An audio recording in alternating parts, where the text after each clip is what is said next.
Welcome to the Jones Zone, a podcast by Darryl and JJ Jones.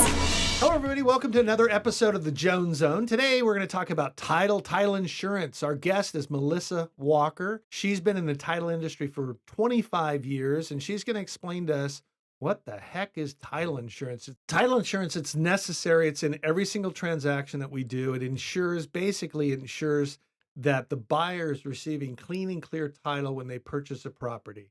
So I should probably let you, Melissa. Melissa, go ahead and introduce yourself and tell us a little bit about yourself. Sure. So my name's Melissa Walker. I work with Ticor Title currently. I've been there for close to 14 years, but I've been doing this for a little over 25 years total. It's kind of all I know. It's the only thing I've really done is title insurance. It's in my family. My mother-in-law, my sister's a title officer, my husband's a title rep. It's just in our blood. Wow, sure is my JJ's my mom, my partner. So we're in the blood. That's what happens. Yeah. It sucks you in. That's a long time. So we were talking a little bit before the show because title officers are involved in every single transaction, but we've never met and we've done titles and I've never even met. You're my first title officer, I believe I may have ever met because oftentimes we'll meet the reps and then they come to you because your position at the title company, you're pretty much kind of backdoor, or what do you call it? Yes. In-house. So I'm in-house. I don't get out in the field much. I don't do this often. And it's just really my job to write the policy, to make sure that the title is clear to the buyer and to the lender. But I don't really get out and sell title. That's not what I do. And the uniqueness is that this insurance, it's the only insurance I have ever heard of that actually insures for the past, not the future. It does insure some future matters, but yes, it's mostly issues in the past is what we're insuring. Make sure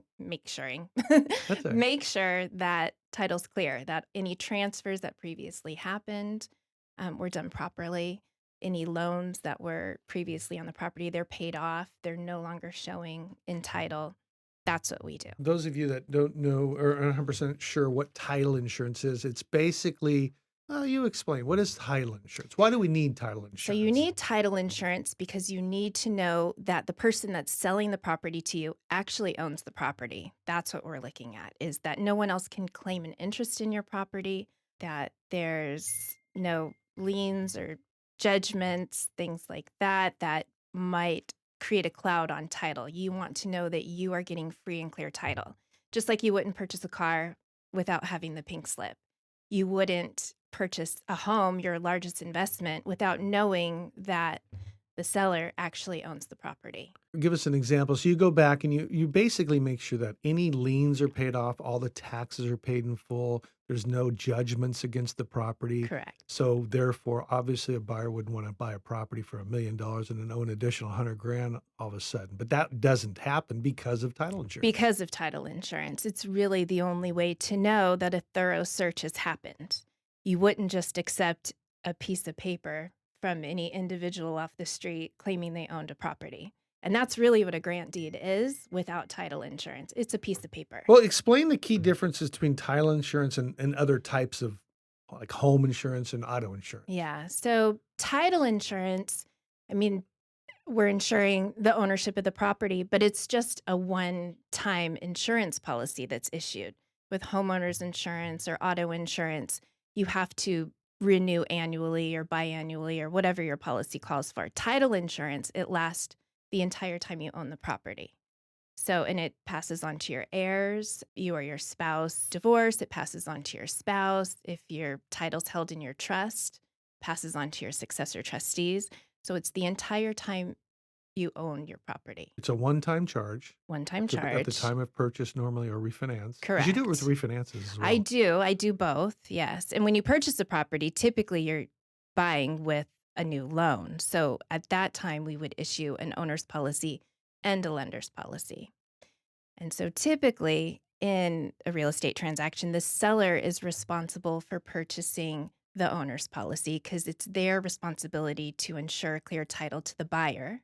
And then the buyer would be responsible for purchasing the lender's policy because they are responsible for providing the lender with a first position on their new property. And there's two different types of title, one for buyer and one for sellers. Correct. I've noticed, I think the one for sellers is more expensive than the one for buyers. Well, you get a discount when you purchase a lender's policy through the purchase of a property because you get what's called the concurrent rate. So it's a discounted rate at that time. We also have discounted rates when you're doing a refinance because we issue what's called a short form policy.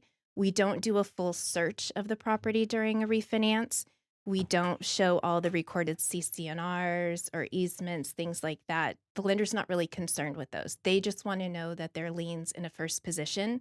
So we issue a short form policy, and you do get a discount for that too. I've seen it so more often the last couple of years about fraud. People, commercials on television or on different podcasts on the internet about people stealing houses where, and people ask me, is this true? And I think, well, it can be. You really have to have some collusion between, what would you need? You would need a crooked escrow officer or a crooked escrow? Not necessarily. What would you need? Go ahead and talk to that. I personally had a transaction that involved fraud where it was a property that had been owned for years by this one family. This individual inherited the property from his parents, and they owned multiple properties, and a lot of them were vacant at the time. So they didn't have tenants. They were kind of run down, and they had transferred the properties into LLCs, which are corporations, just so they could kind of manage the properties if they did have tenants. But all the properties were free and clear. There were no loans on the properties, no one living there. So what was happening was these individuals, fraudsters, were showing these properties. I don't know how they gained access, but they were able to get into the homes. They had no affiliation with these families, and they were showing these vacant properties and selling them or attempting to sell them. So the one that came across my desk happened to be with this investor buyer that I do a lot of deals with because rehabs, flips right now are really huge. And he came to me and he just said, something's a little off. This property is below market value. Have you looked at any of the seller's documentation? Have you looked at signatures? And he kind of gave me a heads up, which was great. That doesn't always happen, but the buyer has to be aware as well. Like if a deal is too good to be true, it probably is. Yeah. It probably is. So I had asked for all the documentation, their operating agreement. I checked the Secretary of State website just to see if they were in good standing, what the situation was. And the documents just didn't match up exactly. The operating agreement, it turns out that they gave me was fraudulent. It did reference the original owners in it, but it had appointed a different manager than what was shown on the Secretary of State website. So that was a little off. It could happen, but it's still off. So what we do in title is you have to go that extra step, and you need to make sure that you're dealing with all the right parties because they had gone into escrow. They had signed docs. Escrow can only do so much to avoid that sort of situation. So I did a search. We have an internal system that we pay for where you can get information on sellers, buyers, whatever. And the phone numbers didn't match up with the statement of information that I was provided. So I called the homeowner and got a voicemail, tried calling the actual homeowner with a different phone number that I found that was not provided to us by escrow. And what happened? And he called me back and I said, I'm absolutely not selling this property. It's not for sale. It wasn't listed. And this has happened to me before.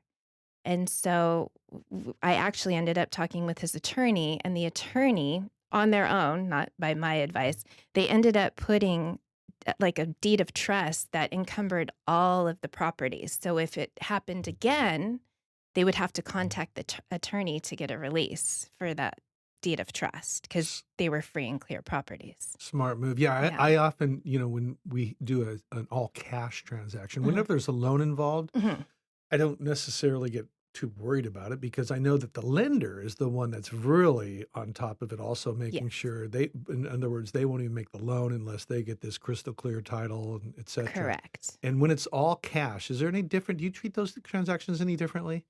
When they're purchasing all cash? Correct. Yeah. No, not really. I mean, the all cash purchase isn't really a concern to us because we're issuing title insurance to the buyer. So really, we're just making sure the seller is issuing or providing clear title because I think that's another misconception with title insurance and what we do in title. It's not our responsibility to clean up title. We just reflect the matters and then we write our policy based on that. It's really the seller's responsibility to make sure their title's clear for their new buyer. And we can help them as professionals and guide them because they don't do this every day. But it's not really our responsibility to do that. Ultimately, it's their responsibility. And that one story you just told us that they took care of it by putting that in the LLC. And So what what happened to the? So was there a real estate agent involved? Because you mentioned how it's showing property, and I can tell by the look on your face you weren't there witnessing all this stuff. This is what was told to you. Yeah. So I mean, you've got people connected to that. Was anybody arrested that you're aware of? No, and here's what happens because I've been involved in multiple fraudulent transactions where this has come up, and it's not a crime until you close because a crime hasn't been committed until money's exchanged hands and title's transferred. So because I caught it, it's not a crime. You can try and file a police report, like if there was like a notary that was stolen, which has happened with us too, where I've called the notary and said, hey, these signatures just look off. It doesn't look like the signatures of record.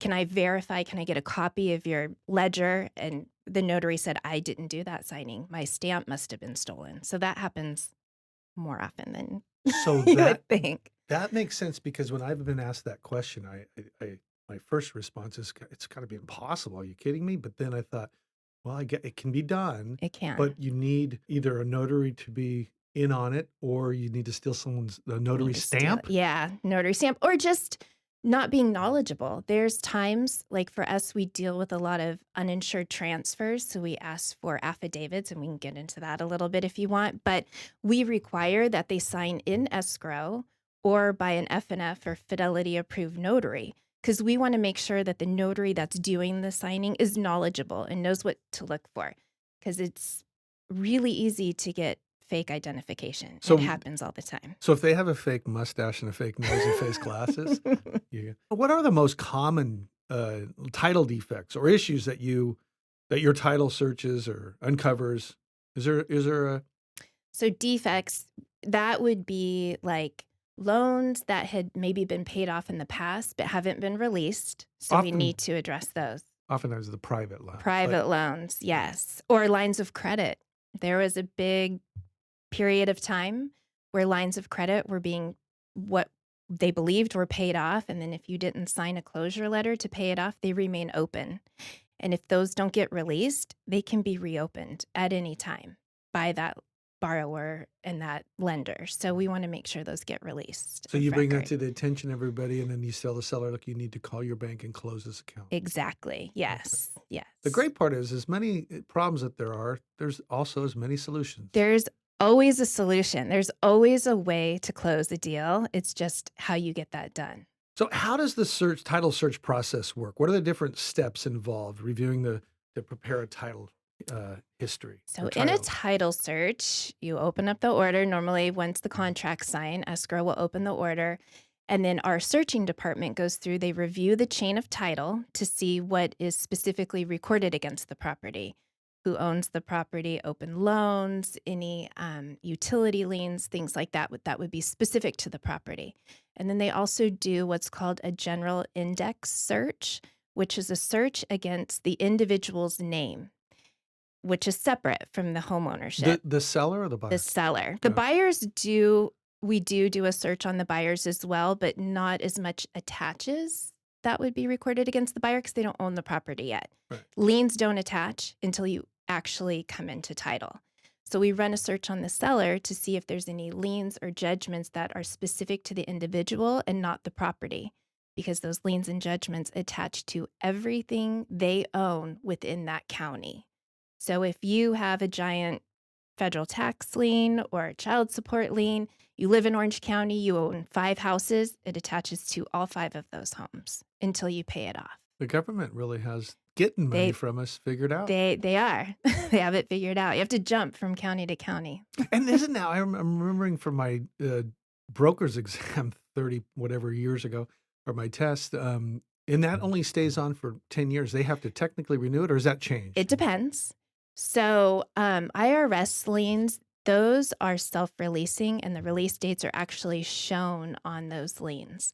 Most judgments and liens are 10 years, and then they come off or considered out by time, and you would have to re-record them or renew them. Oftentimes escrows are 30 to 45 days. I'm just, okay, maybe I'm overly thinking this, but I'm just guessing that.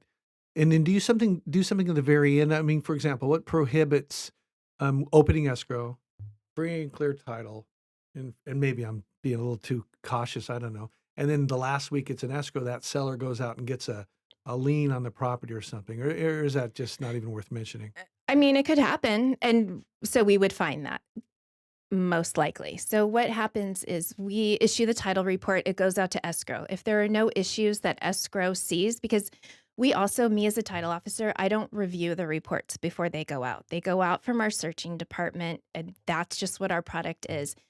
And the reason for that is we have hundreds of files. So where your typical escrows dealing with like 10 to 15 escrows, we're closing 10 to 15 at least a day. So just the pure volume of it all, it's not possible. So I don't usually see a title report until it's either time for closing or there's an issue that escrow contacts me about. There's an old deed of trust that the seller didn't tell them or didn't know about, a lien judgment, things like that, ownership issues, uninsured transfers where you get our report and our vesting is subject to an item. Maybe you're not entitled because the property was gifted to you or you inherited it, whatever. So I don't see it until it comes down to closing. Once escrow calls, has documents sent to us, that's when I actually look at the report for the first time. And we date down the file. So that's where that would come up. If the seller went out and got a new HELOC or loan or something happened, we date it down to make sure nothing's happened between the initial search and the time of closing. So you kind of do a recheck. We do. All right. Yes. All right. Yes. Those dated down. For those of us that have a fourth grade education, you got to explain it. Okay, so what are some of the hidden risks that a standard policy protects these homeowners against that may not be so obvious? Well, fraud and forgery, that would be, which we already discussed. Mechanics liens, which are another issue, especially now where you have all these rehabs and flips and everyone's doing their own home improvements and hiring contractors. Mechanics liens aren't always of record at the time of closing. They can come up later, and then that would be an inherited problem of the buyer. So that's something that title insurance would cover you for, something that's not yet of record that could come up later, mechanics lien coverage. Oh, that's about the future. You said, well, it's That's not the 100%. future, Oh, but that's the future. And Correct. is there, okay, so we close escrow on June 1st, whatever. And then does a mechanics lien, so the thinking behind that, a mechanics lien, let's say a contractor did something a year ago and they don't go about filing it until after it closes into the other buyer's name, and then boom, we don't have an issue because we have title insurance. You have title insurance. You All right. wouldn't have an issue. All right. That's now our issue. Good to know.